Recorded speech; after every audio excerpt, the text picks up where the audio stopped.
Every week, millions of people move home, and as it's one of the most stressful things that you'll do in life, you need to get it right. I'm Rebecca Jane, and together with the region's best property experts, we'll be giving you some top tips and expert advice, shining a spotlight on a different area from across the Midlands, and getting to know a little more about our guests and what they look for in a home. Property is ever evolving and always a fascinating subject. We'll guide you on what you need to know and what you need to look out for here on Midlands at Home.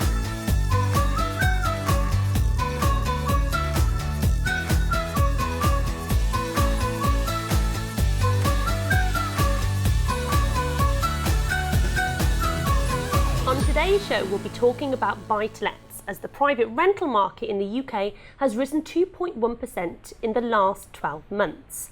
I'd like to welcome back regular face here, our lovely Matthew Moore from Edwards Moore. Welcome back. Hello again. Goodness me, the rental market at the moment really seems to be booming. It is. There's an awful lot of people who are renting at the moment. You're one of them, yes, of course. I know. Tell me about it. Long story. Yes, it's the whole dynamics of the market has changed quite dramatically, and a lot more people are moving towards long-term rentals or short-term rentals to break and things like that. So in the middle of a move, perhaps, like I've done. So absolutely. A lot of people thinking of it from that side. Oh, a lot of people nowadays actually are going, don't want to be a homeowner. Actually, I'm quite happy renting. Why do you think that's the case? I think we're quite unique in Europe as to how we believe our home is our True. castle, Yeah. and everybody wants home ownership, which is Yes. great.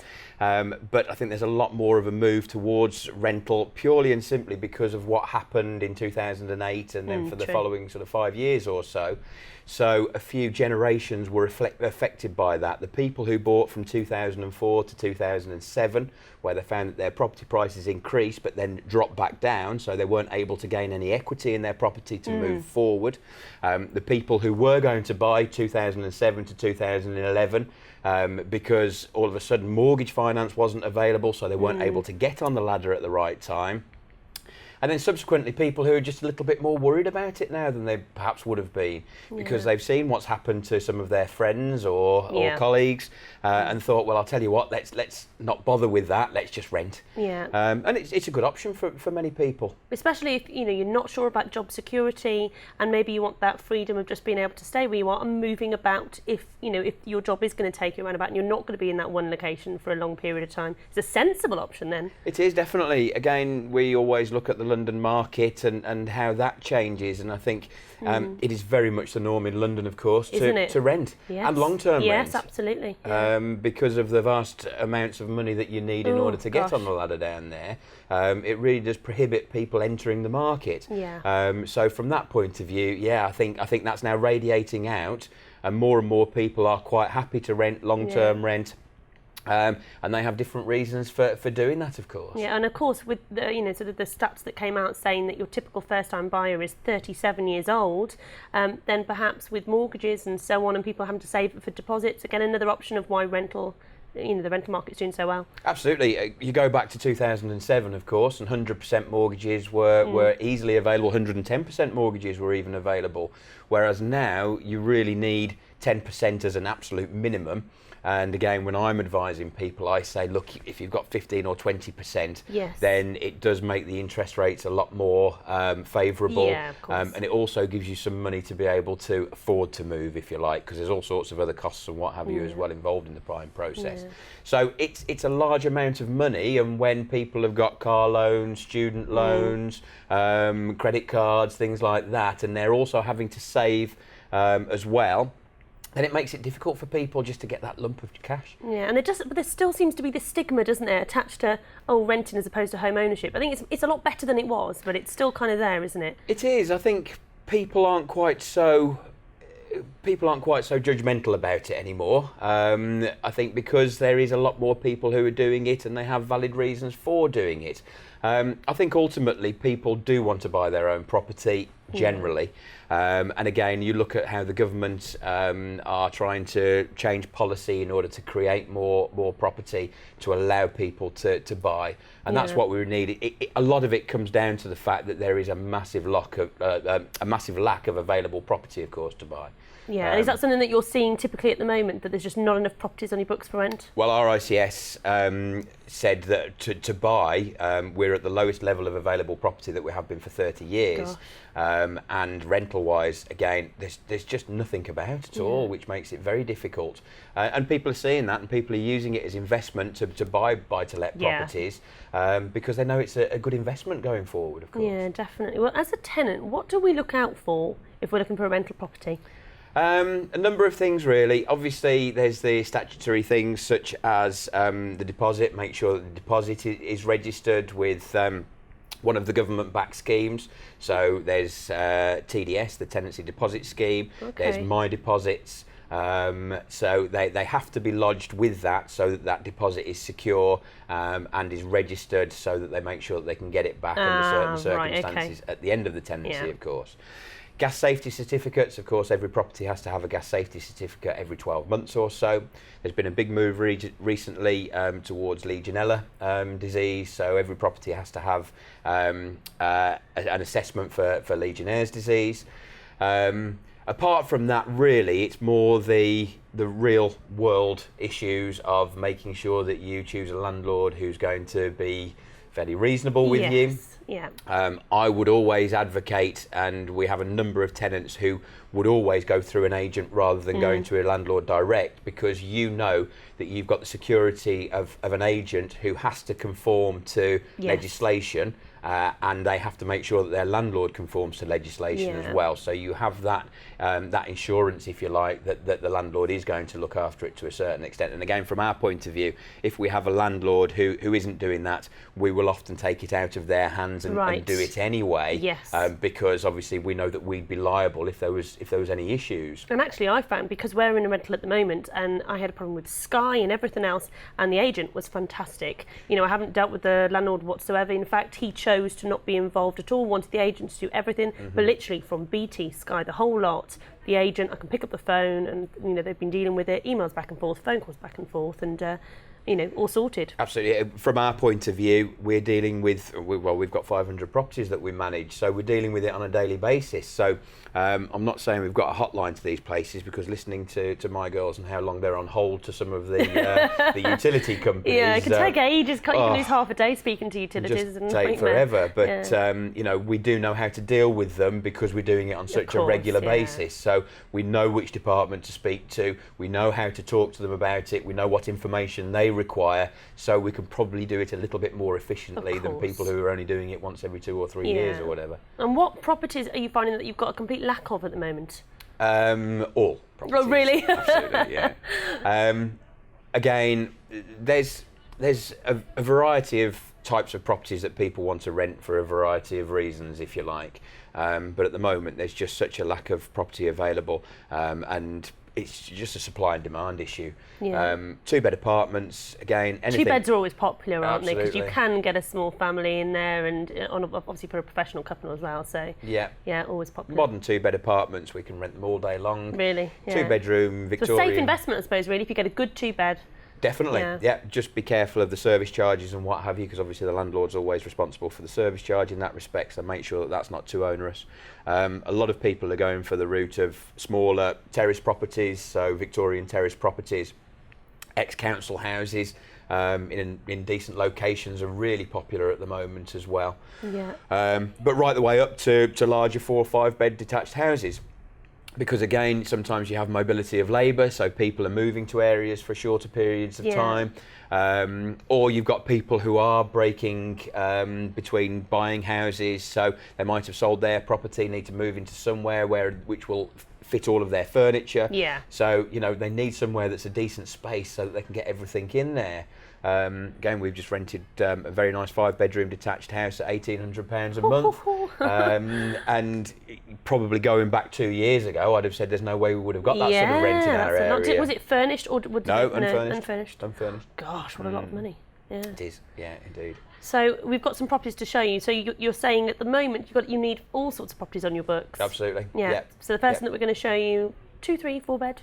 2-bedroom apartment, as I mentioned. So again, nice modern property. That always helps, doesn't it? Because you know, when it's something that's quite new or a new build, then generally peace of mind, because you've got the warranties and everything. Exactly. The tenants know that they're not going to have issues with wiring, they shouldn't have issues with heating, they shouldn't have issues with any of the main structure of the property, of course. So they're not on the phone to us every 10 minutes saying, oh, this needs doing and that needs doing. So it does give them peace of mind, it gives us peace of mind, and also the landlord hasn't got us ringing them every 10 minutes saying, well, the guttering needs replacing and what have you. So it's a good option always round, basically. Yeah, well, I know the one we're in, it's a new build, and we're very lucky actually, because the landlord said that they can have the dogs. We've got the little dog with us as well, which is really, really lucky. But again, that's something you can kind of stipulate as a landlord, isn't it? Whether, pets you allow and all pets that. or not. Yeah, indeed. Always a tricky area, isn't it? Rental and pets. It is. We tend to, as a letting agent, and whether I agree with it or not, I'm not too sure, but we tend to always say no pets. But I would always say to potential tenants, ring the letting agent and say, look, explain what pet you've got. Which is what we did, Be honest about it. But often the landlords will say, well, if it's a cat, then I'm absolutely fine with that. Yes, absolutely. Well, after the break, we are going to be looking at buy-to-lets, but from the side of a landlord. So I'll see you in just a few minutes.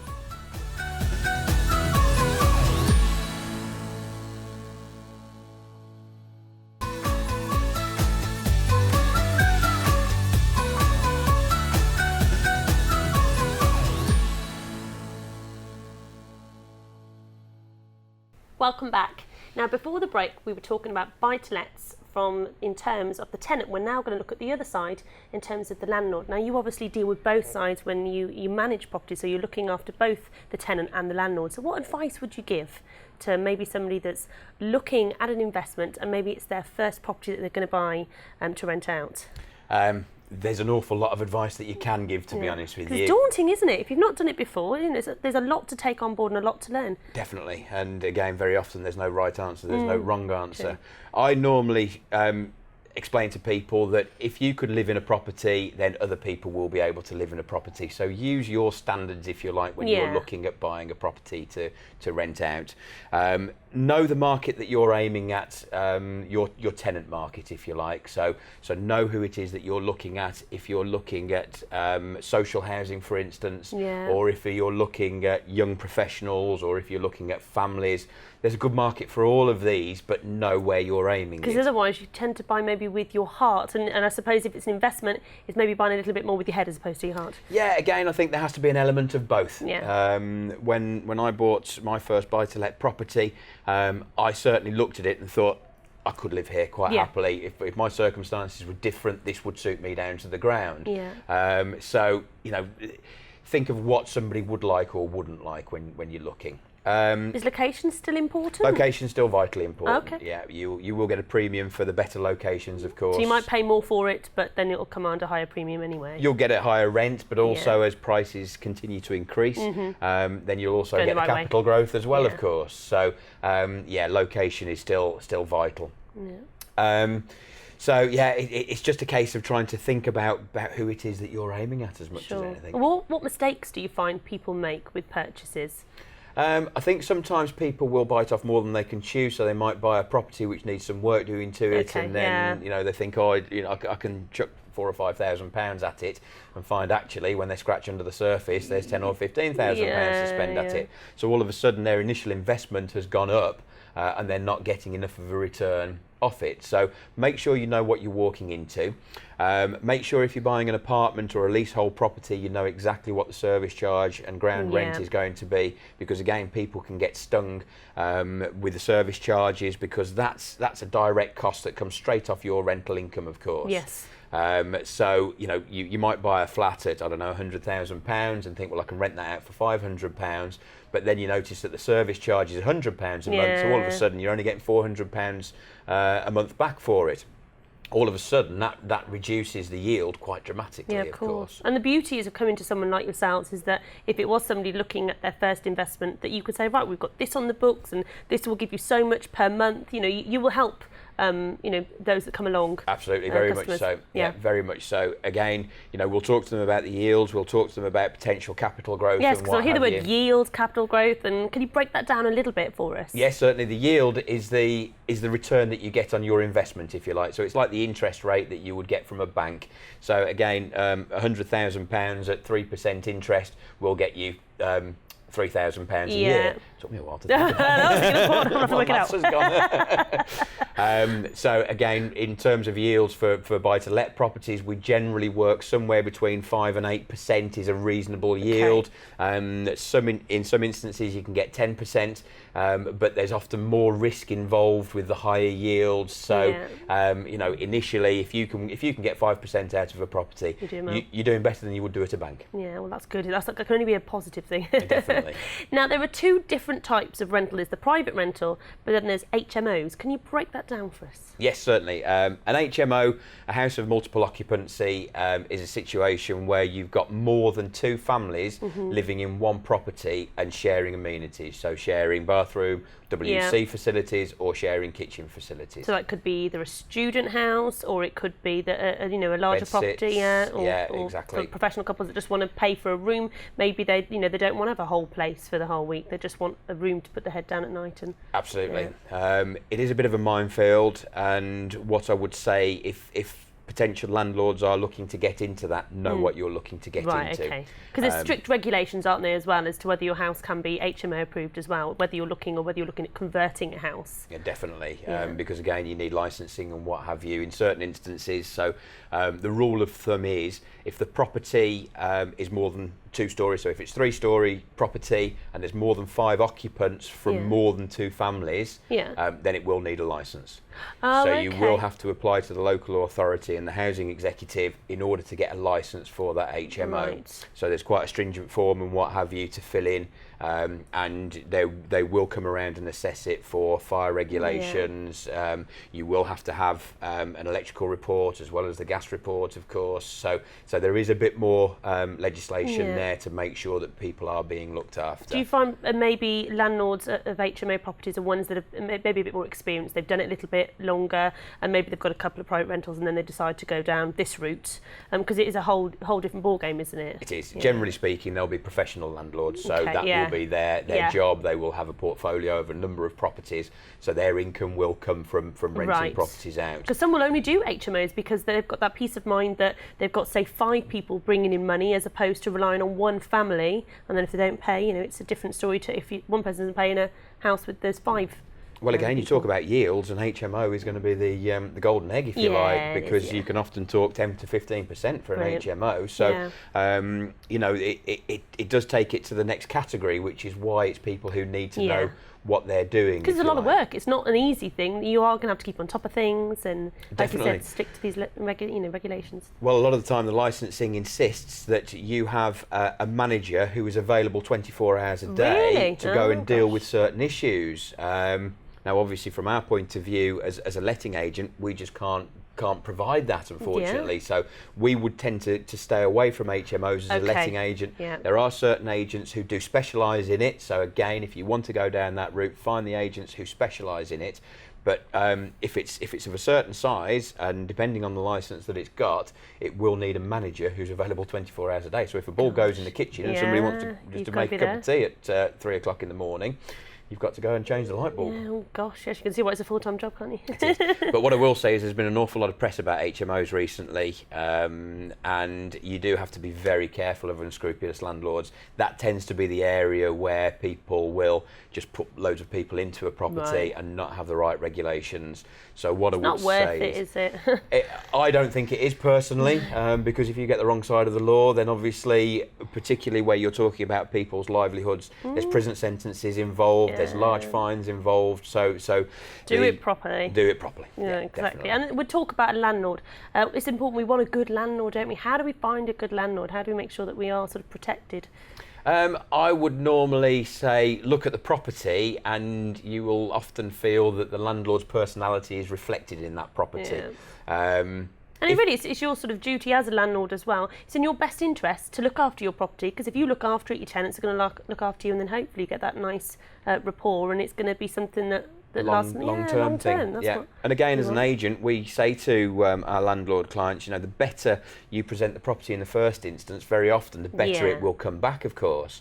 If you look as though you care for the property, then the tenants going in there will care for the property. Of course. If you look like you don't care for Yeah. it, then again the tenants will think, well, the landlord doesn't care about it, so why should I? And you only have to have a little look. When I was looking on Rightmove, when going into a rental myself with the move, and the amount of rentals that you think, oh, if you just did a little bit with your property, if you just upgraded the bathroom just a little bit, it wasn't going to cost the earth, but you'll get different types of tenants, and it'll just it works both ways, and you're looking after your property. Absolutely. You can only go in the right direction. And also make sure that the rent that you're asking reflects the condition Exactly. as Well, well. they'll get more money for it, won't they? I thought, well, it's not rocket science. If they actually just upgraded the house a little bit, they'll get more money. Exactly. And they'll rent it that much quicker. Yeah. One of the big things from a landlord's point of view to consider, void periods are extremely expensive.